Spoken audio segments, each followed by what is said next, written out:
What tips do you use to bargain deals?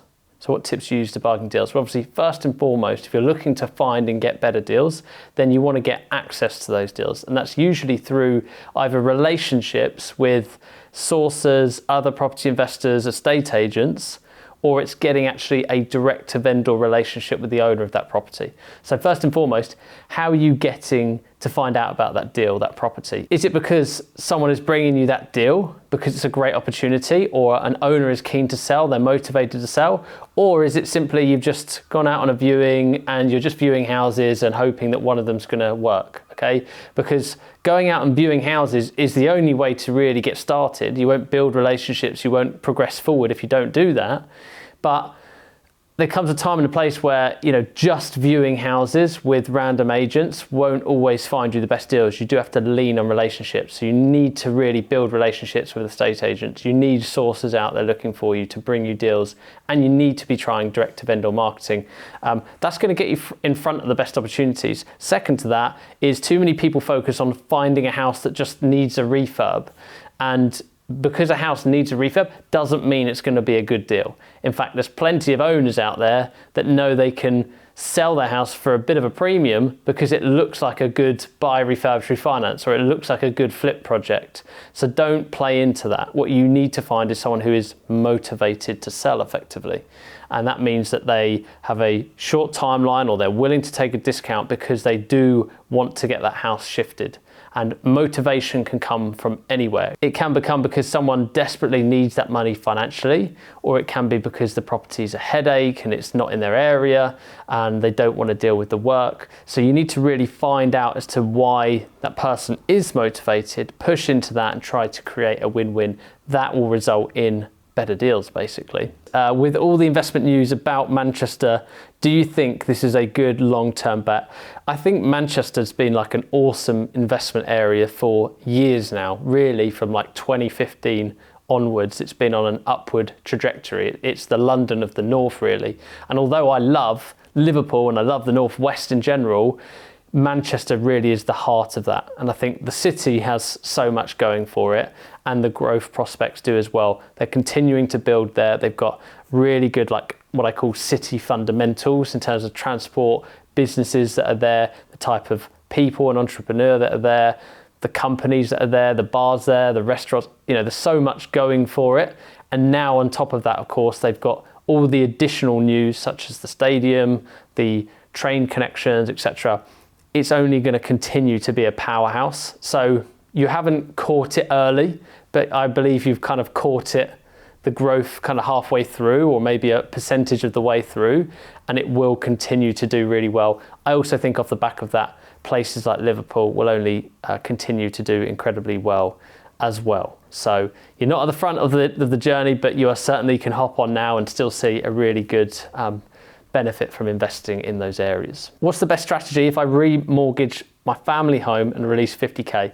So 50K is kind of a lot of money, but it's also not a lot of money at all when it comes to property. Okay, a lot of people think, oh, £50,000, you've done really well, you've saved or you've got a lot of money, but it won't go far in property, even in some of the kind of cheaper areas. Okay, so what most people do when they get £50,000 is either one or two things. They buy a turnkey investment, so a ready to go buy to let, and they tie up that money for a low percentage of like 6, 8 or 10%. Again, not a bad return if you're comparing buying a property and getting 8% to putting and leaving that money in the bank, or putting it into like a 5% ISA or something. Still a good return. But I believe that if you're planning to get more out of property, if you're not just planning to buy one, if you want to build a portfolio, if you want to go full time in property, well, you're going to need to do more than that with that money. You're going to need to make that money go further. The second thing people do is buy, refurbish, refinance, which of course is still a great strategy because you're rotating that money round. You're buying it, let's say you buy a property, your deposit, your refurb and all your fees around that come to £50,000 in one of these cheaper areas. Well, if you go and do that deal and then you refinance it and you get 10 or 15 grand back out, still a really good thing to do, and better than potentially doing a turnkey investment where you leave all the money in, but you're still tying up too much money. And you might make a 20 or 30% return, but now you haven't got enough money to go and do any more. So what I recommend to most people in your situation is you need to increase your capital pot. You need to get more. Okay, short term, people think flipping is a very short term strategy. And I always say play the long game, right?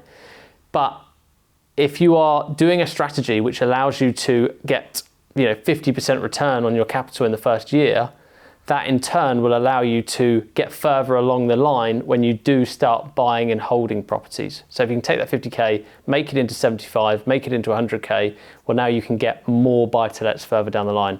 Okay, you've got more capital to use before you get stuck and aren't able to buy more properties. What are the top 3 areas that you have found to be good for ROI and for sourcing deals? Well, absolutely has to be South Wales. That's why I'm spending so much time there right now. We're putting so much time, resource and effort into that area because we're finding properties at below market value. We've got really good build teams and we're finding that you can get some really good end values there as well. So pair that with good rental demand and it's overall just makes for good buy, refurbish, refinance deals. So if we're looking at ROI, we're looking at BRR, that's where I think obviously the main place is. The Northwest has to be second to that.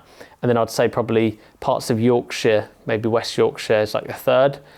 But there's so many, right? I don't know enough about the Northeast, but I know that there is plenty of opportunity there. I know there's good ROI, there's good opportunity. I know parts of the Midlands are for sure. Okay, we actually love flipping in the Midlands. We think there's some really good areas there where there's demand to resell properties, but equally you could get really good returns on your money for doing BRRs there too. What's your opinion on R2SA, so rent to serviced accommodation? Personally, wouldn't touch it with a barge pole, wouldn't do it, wouldn't put or waste my time there. I know of some people that have been incredibly successful doing that strategy and like credit to them, they are absolute workhorses and they do really well from it. But for me, when I was trying to create a business, like a cash flow business, I thought, right, I've got 2 options here. I've got sourcing or I've got rent to rent. Now, if I go down the route of rent to rent, now if I take on 10 properties because I want to make enough cash flow to make this a worthwhile business, I've then got 10 outgoings. I've got 10 liabilities, which is paying 10 different landlords rent on their property just to take over their property. So every month, whether I have a good month or a bad month, I've got a lot of liabilities. Whereas on the other side, if I do sourcing, I might do 10 deals in a month and might make really good money with barely any outgoing because it's a service-based business. I might then have a month of not doing any deals or doing a couple of deals, but I've got pretty much no outgoing. So equally, yes, it does concern me to not earn for that month, but it doesn't concern me in the sense that I've got no liabilities. So that was the comparison I made, plus sourcing overall prevailed for me because that was just more of what I already wanted to do. I wanted to see more houses, analyze more deals, get in front of more opportunities so that I can buy some of them for my own portfolio or I can flip some of them and then I can also source some for cash flow. So that's why I went down the route of sourcing because I think it's the better strategy out of the two. And that's why I teach it and I help people go down that direction. I don't have enough experience in rent to really say, don't do it or this is why you shouldn't, but I personally just avoid it at all costs. What purchase price do you typically look at now for a buy-to-let?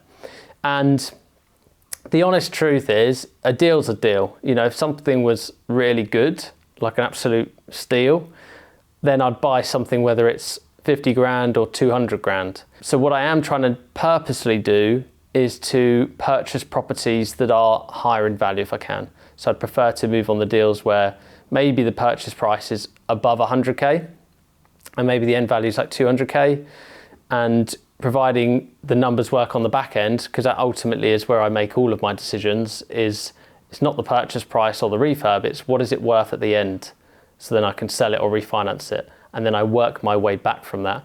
But overall, I'm trying to move away from doing less deals at 40, 50, 60 grand, doing more deals at 90, 100, 120 grand, and overall building a portfolio of higher net worth properties at the end.